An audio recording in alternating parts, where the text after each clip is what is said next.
اور جیسا کہ حدیث پاک سے ثابت ہے کہ جہنم دیکھتی بھی ہے، بولتی بھی ہے اور جانتی بھی ہے۔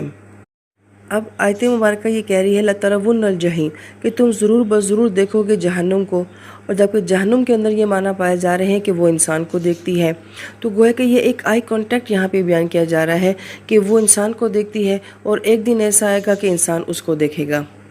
مفسرین کرام اس آیت مبارکہ کو بہت ہی خوبصورت بیان فرماتے ہیں کہ آیت مبارکہ کا آغاز ہوا تھا کہ تم غفلت میں ہو، تم نظر انداز کرتے ہو، اور یہ آیت مبارکہ یہ کہتی ہے کہ جہنم تمہیں دو آنکھوں سے مسلسل دیکھ رہی ہے۔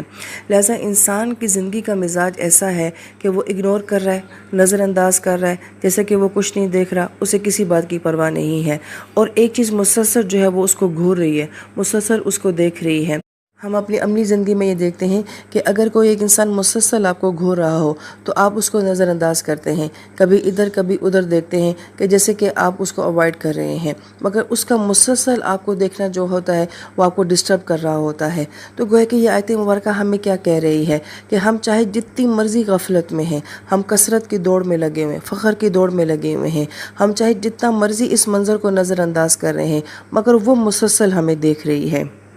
مفسر کرام جو فرماتے ہیں کہ اس آیت مبارکہ میں بھی اور زرتم المقابر والی آیت مبارکہ میں بھی دونوں کا مزاج ایک ہے۔ یہ کہا جا رہا ہے کہ تم دیکھو گے، براہ راست خود دیکھو گے، اور اوپر کیا کہا گیا تھا کہ زیارت تمہیں کروائی نہیں جائے گی، کہ قبریں تمہارے پاس نہیں آئیں گی، تم خود جاؤ گے اور جا کے اپنی قبروں کو دیکھو گے، براہ راست اپنی قبروں کو فیس کرو گے۔ لہٰذا ان آیات کا آپس میں ربط ہے کہ کہاں غفلت، نظر انداز کرنا، بھول جانا، اور کہاں یہ آیت مبارکہ کہہ رہی ہے نہیں، براہ راست دیکھنا ہے، براہ راست فیس کرنا ہے۔ پھر جو آیت مبارکہ میں کہا گیا لَتَرَوُنَّ عَيْنَ الْيَقِينِ کہ تم اپنی یقین کی آنکھ سے دیکھو گے۔ اس کی تائید میں وہ تمام حدیث مبارکہ کا مفہوم کہ آپ علیہ السلام نے فرمایا کہ تم میں سے ہر ایک کو جہنم کے اوپر سے گزرنا ہوگا، چاہے وہ نیک ہے چاہے وہ بد ہے، گزرنا اس کو لازمی ہوگا۔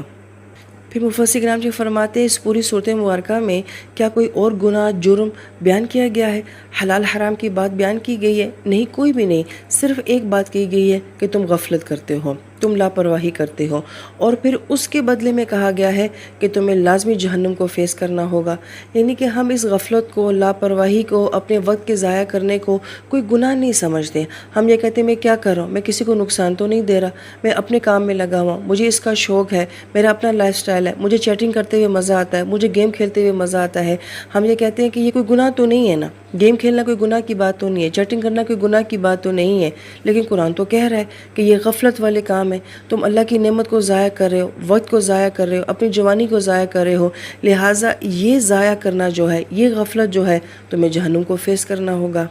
تو سوچنے والی بات ہے کہ جس کو میں گناہ نہیں سمجھتی، قرآن اس کو گناہ کہہ رہا ہے۔ اور پھر آیت مبارکہ کا رب دیکھیے کہ غفلت سے بات شروع ہوتی ہے، جہنم کو فیس کرنے کی اور قبروں کی زیارتوں کی بات ہوتی ہے، اور آخر میں آیت مبارکہ میں کیا کہا جا رہا ہے کہ تم سے اللہ تعالیٰ کی نعمتوں کا سوال کیا جائے گا۔ اب یہاں پہ کوئی تعلق ہے کہ اس کا مطلب ہے کہ غفلت سے کوئی اللہ کی نعمتوں کی ناقدری ہو رہی ہے، تب بھی اللہ پاک اس مضمون کو یہاں پر لے کر آئے ہیں، کیونکہ غلط تفریح جو ہوتی ہے وہ انسان کو نعمتوں کا ناقدرہ بنا دیتی ہے۔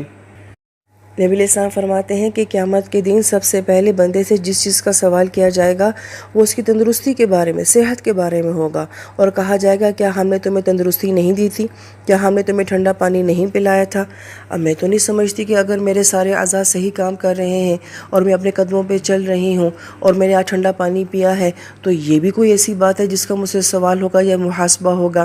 پھر ایک اور حدیث پاک اس میں نبی علیہ السلام فرماتے ہیں کہ کوئی انسان حشر کے دن اپنی جگہ سے سرک بھی نہیں سکے گا جب تک کہ 5 سوالوں کا جواب نہیں دے گا۔ پہلی بات کہ اپنی عمر کن کاموں میں فنا کی ہے، تو یہ جو میرا دن گزرتا ہے 24 گھنٹے کا، یہ میری عمر ہے، یہ جو میں اپنا گھنٹہ گزار رہی ہوں یہ میں اپنی عمر گزار رہی ہوں، لہذا مجھ سے یہ سوال کیا جائے گا تم نے یہ گھنٹہ کن کاموں میں گزارا تھا، آج کا دن تمہارا کن کن کاموں میں گزرا تھا۔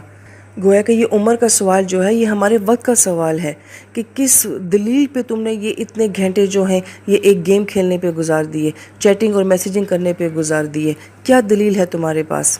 دوسرا سوال کیا جائے گا اپنی جوانی کن کاموں میں گزاری تھی، جوانی میں طاقت تھی، قوت تھی، تو تم نے ان قوت کو کن کاموں میں استعمال کیا۔ تیسرا سوال کہ جو مال تم نے حاصل کیا تھا وہ کن جائز یا ناجائز کاموں میں تم نے استعمال کیا، آج میرا اکثر پیسہ کن کاموں میں خرچ ہو رہا ہے۔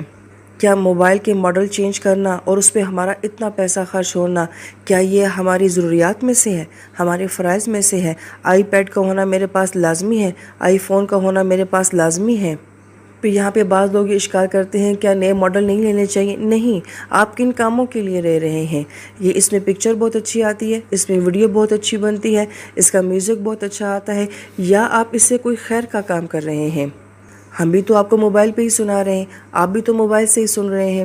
سوال چیزوں کا نہیں ہے، سوال چیزوں کے غلط کے صحیح استعمال کا ہے کہ سوچ سے پیسہ خرچ کیا جا رہا ہے۔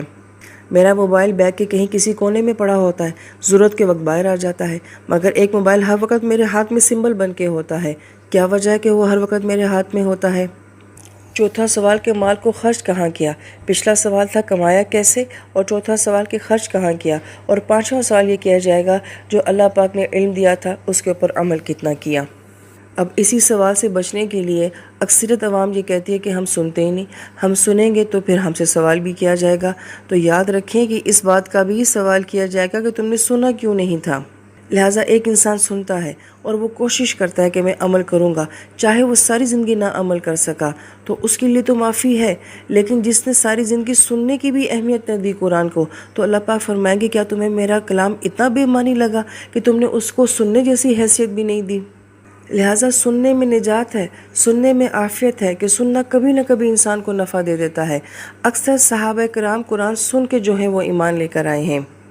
کاش اس بات کی ہمیں گہرائی سمجھ ہو جائے، علم جو ہوتا ہے وہ چلتا نہیں ہے، وہ ٹریول نہیں کرتا ہے، وہ کوئی ٹھوس چیز نہیں ہے۔ علم سنائی جانے والی، بتائی جانے والی چیز ہوتی ہے، اور اس امت کا معجزہ علم ہے، یہ سنایا جانے والا ہی ہے۔ اس کا مطلب ہے کہ ہر امت کو جو معجزہ دیا گیا تھا ان کی زندگی میں تبدیلی لانے کے لیے دیا گیا تھا، مگر ان کو سننے کا نہیں، دیکھنے کا دیا گیا تھا۔ اور ہماری زندگی کی تبدیلی کا ذریعہ اور جو معجزہ ہے وہ سننا ہے قرآن کا۔ اس نقطے کو سمجھنے اور سمجھانے کی ضرورت ہے کہ سننے سے بھاگنا نہیں ہے، سننے میں میری عافیت ہے، یہ مجھے سننا جو ہے یہ بچائے گا۔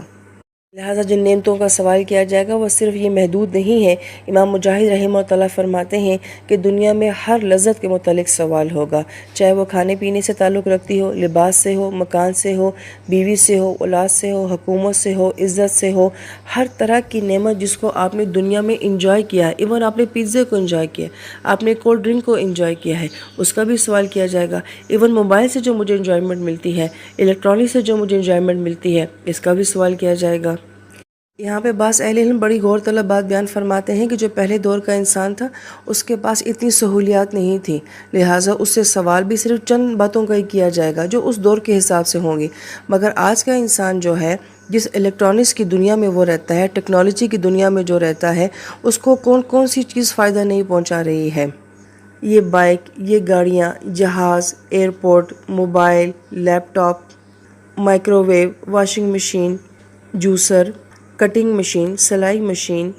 میرے گھر میں بجنے والی جو بیل ہے، اور نہ جانے اس طرح کی لامحدود چیزیں جس نے آج ہماری زندگی کو جتنا آسان کیا ہوا ہے اور ہم اس سے فائدہ اٹھا رہے ہیں، ہم سے سوالات بہت زیادہ کیے جائیں گے۔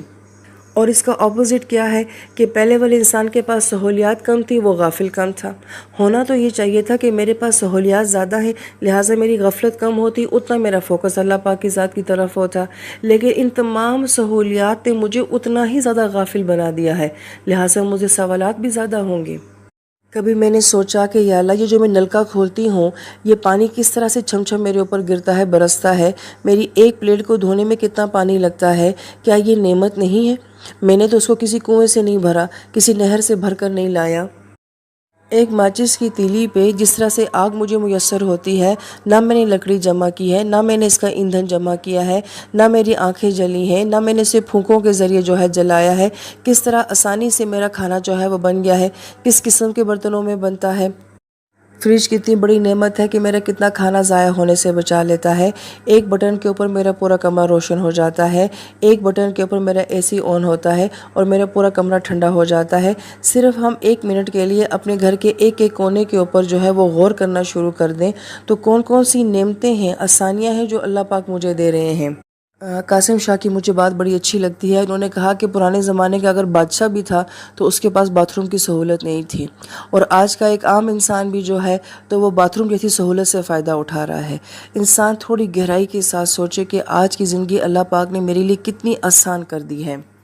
لہٰذا کچھ آیات کا ترجمہ بتایا جا سکتا ہے، اس کی تفسیر کے نکات بتائے جا سکتے ہیں، مگر جو آیات کو محسوس کرنے کی بات ہوتی ہے یہ ہمارے دل کے ساتھ تعلق رکھتی ہے. تو اللہ تعالیٰ ان آیات پہ ہمیں غور کرنے کی، تدبر کرنے کی اور ان آیات کو محسوس کرنے کی توفیق نصیب فرمائے. اور اس سے پہلے کہ ہم لوگ اپنی موت کو دیکھیں، اپنی قبروں کو دیکھیں، اور اللہ نہ کرے کوئی مسلمان جہنم کو دیکھے، اللہ پاک اس سے پہلے ہمیں جاگنے کی توفیق نصیب فرمائے، ہمیں غفلتوں والی زندگیوں سے بچائے. جو گزر گئی ہم اس کو واپس لا نہیں سکتے، جو گزر رہی ہے اور جو آنے والی ہے، اللہ پاک ہماری ان زندگیوں کو ہلاکت سے بچائے. آمین یا رب العالمین.